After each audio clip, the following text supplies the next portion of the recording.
আসসালামু আলাইকুম প্রিয় দর্শক, নিজের আলাপচারিতায় আপনাদের সকলকে আমন্ত্রণ জানাচ্ছি। নমস্কার। ক্যালকাটা ডায়ালগস থেকে মনোজ দাসের প্রীতি ও শুভেচ্ছা।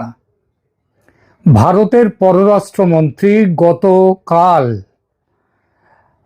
ভারতের সংসদে এক কংগ্রেস সদস্যের প্রশ্নের উত্তরে জানিয়েছেন যে বাংলাদেশের দ্রুত পরিবর্তিত পরিস্থিতি সম্পর্কে ভারত সেখানকার পরিস্থিতির ওপর সতর্ক নজর রাখছে।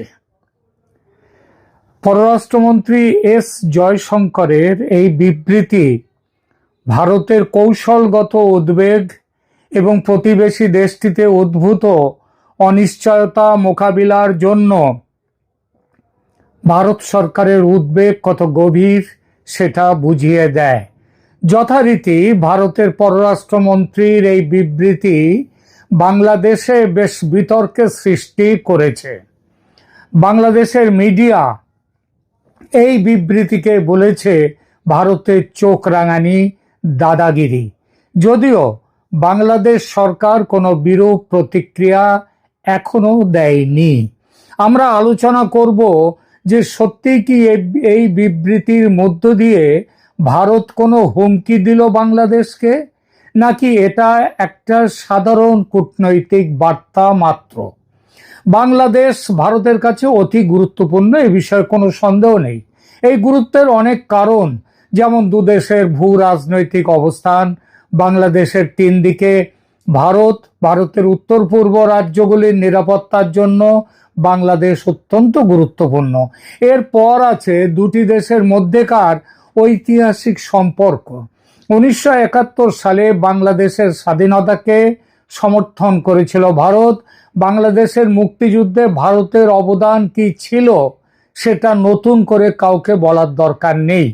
গত 15 বছর ধরে শেখ হাসিনার সরকারের সাথে ঘনিষ্ঠভাবে সহযোগিতা করে ভারত বাংলাদেশ দুদেশের সম্পর্ক নিবিড়তর হয়েছে। এরপরে দুই দেশের মধ্যে অর্থনৈতিক ও নিরাপত্তা অংশীদারিত্ব। বাংলাদেশ ভারতের জন্য বাণিজ্য সংযোগ মানে যোগাযোগ এবং সন্ত্রাস বিরোধী অভিযানের জন্য একটু সেতু হিসেবে কাজ করে বাংলাদেশ। তারপরে ধরুন জাতিগত ও ধর্মীয় সংযোগ। ভারতে বাংলাভাষী জনসংখ্যার একটা উল্লেখযোগ্য অংশ বাস করে। এক বিরাট সংখ্যক বাংলাদেশি হিন্দু ও বৌদ্ধ ধর্মাবলম্বী মানুষ বাংলাদেশে বসবাস করে। তাদের নিরাপত্তা ও কল্যাণের জন্য ভারতের উদ্বেগ স্বাভাবিক। এরপরে এটা দেখা গেছে বাংলাদেশে যখনই রাজনৈতিক অস্থিরতা দেখা গেছে তার বড়সড় প্রভাব পড়েছে ভারতে। এটা সেই 1971-এ যেমন দেখা গেছে, তার আগেও দেখা গেছে, পরেও দেখা গেছে। সুতরাং ভারতের নজর রাখার কথা বলাটা খুবই স্বাভাবিক, তাই নয় কি? এরপরে এখনো আছে বাংলাদেশে ক্রমবর্ধমান সহিংসতা, ছাত্র এবং বিরোধী সমর্থকদের ব্যাপক বিক্ষোভ, সেই সাথে ধর্মীয় সংখ্যালঘুদের ওপর, বিশেষ করে হিন্দুদের ওপর ক্রমবর্ধমান আক্রমণ ভারতীয় উদ্বেগকে আরো বাড়িয়ে তুলেছে। সেদেশে নেতৃত্বের পরিবর্তন এবং যে নতুন নেতৃত্ব অর্থাৎ মোহাম্মদ ইউনূসের নেতৃত্বে যে সরকার, সেই সরকারের ভারত বিরোধী মনোভাব ও কাজকর্ম ভারতের উদ্বেগের কারণ হওয়াটা কি স্বাভাবিক নয়? আর এই উদ্বেগ বহুগুণ বাড়িয়ে দিয়েছে বিদেশি প্রভাব। চীন ও পাকিস্তানের সঙ্গে বাংলাদেশের ঘনিষ্ঠতা এবং তারপর এই অপারেশন সিন্দুরের পর ভারত যেটা করলো পাকিস্তানের বিরুদ্ধে, তারপর সম্প্রতি তুরস্কের সহযোগিতা, তুরস্ক বাংলাদেশে খুব আসতে শুরু করেছে, বাংলাদেশে নজর দেওয়া শুরু করেছে। তুরস্কের সহযোগিতায় অস্ত্র তৈরির কারখানা গড়ে তোলার প্রস্তাব ভারতের নিরাপত্তা ঝুঁকি বাড়িয়ে তুলেছে। মনে রাখতে হবে, শেখ মুজিবুর রহমান ক্ষমতায় এসে তিনি ক্ষমতায় 71-এর পর তিনি কিন্তু প্রস্তাব দিয়েছিলেন বাংলাদেশে কোনো সেনাবাহিনী না রাখার। অনেকটা যেমনভাবে আজকে দ্বিতীয় মহাযুদ্ধের পর জাপান যেটা করেছে, তাদের নিরাপত্তার ভার অনেকটাই আমেরিকার ওপর।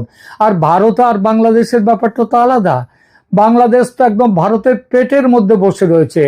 সেই জন্যই শেখ মুজিবুর রহমান বলেছিলেন যে এই বিরাট পরিমাণ টাকা যুদ্ধ খাতে বা প্রতিরক্ষা খাতে খরচ না করে এইটাকে অন্য খাতে দেশের উন্নতির জন্য ব্যবহার করা যেতে পারে। সে প্রস্তাব গৃহীত হয়নি এবং সেই পথে চলেনি বাংলাদেশ। সুতরাং ভারতের নজর রাখার যে কথাটা বলেছেন পররাষ্ট্রমন্ত্রী এস জয়শঙ্কর, সেটা কোনো অস্বাভাবিক ব্যাপার নয়, বরং খুবই স্বাভাবিক কথা। এখন দেখা যাক কেন পররাষ্ট্রমন্ত্রী সতর্ক দৃষ্টি শব্দটি ব্যবহার করেছেন। এটা আসলে উত্তেজনা বৃদ্ধি না করে সতর্কতার ইঙ্গিত দেয়া মাত্র। ভারতের প্রকাশ্য বিবৃতিতে পরিস্থিতিকে বাংলাদেশের অভ্যন্তরীণ ব্যাপার হিসেবেও উল্লেখ করা হয়েছে, কিন্তু সতর্ক দৃষ্টি রাখার কথাটাও বলা হয়েছে, সরাসরি কোনো রকম হস্তক্ষেপের প্রসঙ্গ না এনে কোনো হস্তক্ষেপ ছাড়াই নজর রাখা, সেইটাই সতর্ক দৃষ্টি। সেটাই সতর্ক দৃষ্টি এবং সেইটাই বলেছেন এস জয়শঙ্কর। এখানে জয়শঙ্কর জোর দিয়ে বলেছেন যে ভারতের উদ্বেগ স্বাভাবিক, কারণ সমস্ত প্রধান রাজনৈতিক দলকে সংযুক্ত করে অন্তর্ভুক্ত করে একটি ঐক্যবদ্ধ জাতীয় দৃষ্টিভঙ্গি গড়ে তোলার জন্যেই বাংলাদেশের সম্পর্কে ওই সতর্ক দৃষ্টি রাখার কথাটা বলেছেন এস জয়শঙ্কর। এর মধ্য দিয়ে উস্কানি এড়াতে চেয়েছেন তিনি খুব সতর্কভাবে। বাংলাদেশে ভারত হস্তক্ষেপকারী দেশ হিসেবে দেখা দিতে চায় না, কারণ এটা পাকিস্তানের বিরুদ্ধে লড়াই নয়, বাংলাদেশের গোলমাল যেটা হচ্ছে সেটা তাদের অভ্যন্তরীণ। তাই সেই অভ্যন্তরীণ ব্যাপারে হস্তক্ষেপকারী দেশ হিসেবে ভারত দেখা দিতে চায় না, তাই শুধু দৃষ্টি রাখার কথা বলেছে, ব্যবস্থা নেওয়ার কথা বলেনি। কারণ সেটা বললে বাংলাদেশি জাতীয়তাবাদী মানসিকতায় বড় ঘা লাগতে পারত, তাদের নিজেদের ব্যাপারে নাক গলানো হতো এবং কূটনৈতিক উত্তেজনা বেড়ে যেতে পারত। বাংলাদেশ অস্থির হলে সেটা ভারতের জন্য বড় উদ্বেগ সৃষ্টি করে।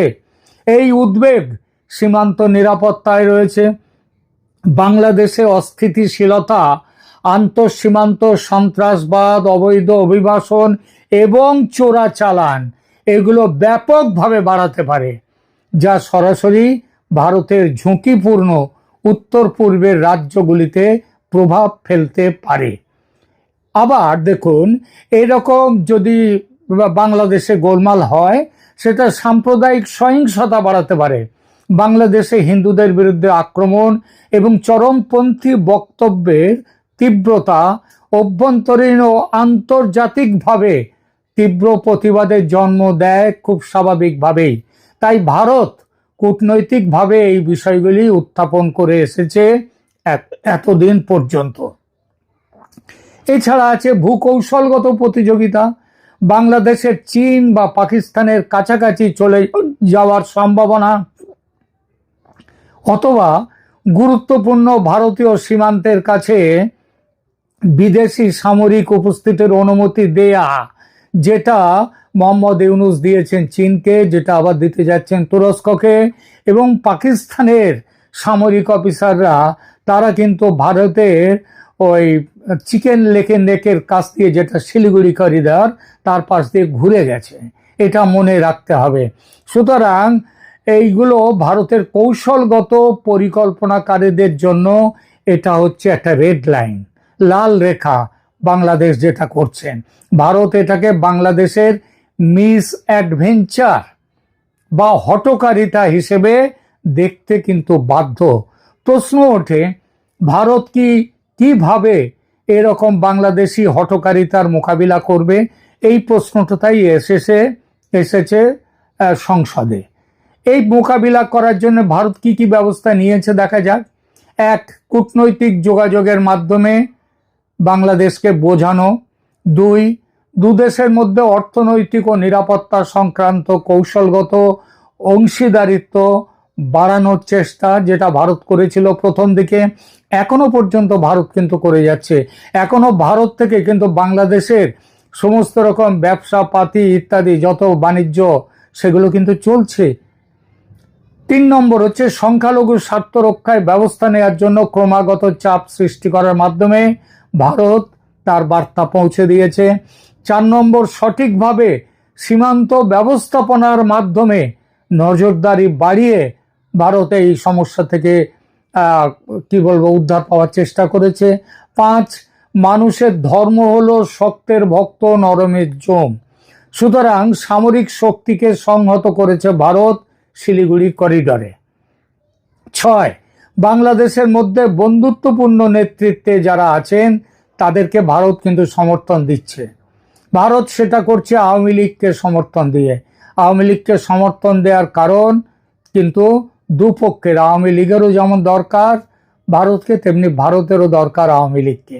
7, বাংলাদেশের উস্কানির প্রতিক্রিয়ায় ভারত শান্তিপূর্ণ কিন্তু কার্যকর চাপের মধ্য দিয়ে বাংলাদেশি রপ্তানির উপর নিষেধাজ্ঞা আরোপ করেছে। দেখো বুঝে ভারতের বিরোধিতা করলে কি হয়। এভাবে বাংলাদেশকে বড়সড় চাপের মধ্যে ফেলা গেছে। সুতরাং বাংলাদেশের উপর ভারতের সতর্ক দৃষ্টি কেবল এই কথার কথা বা বাকপটুতা নয়, আবার একই সঙ্গে সামরিক হুমকিও নয়। এটি কূটনীতির ভাষা।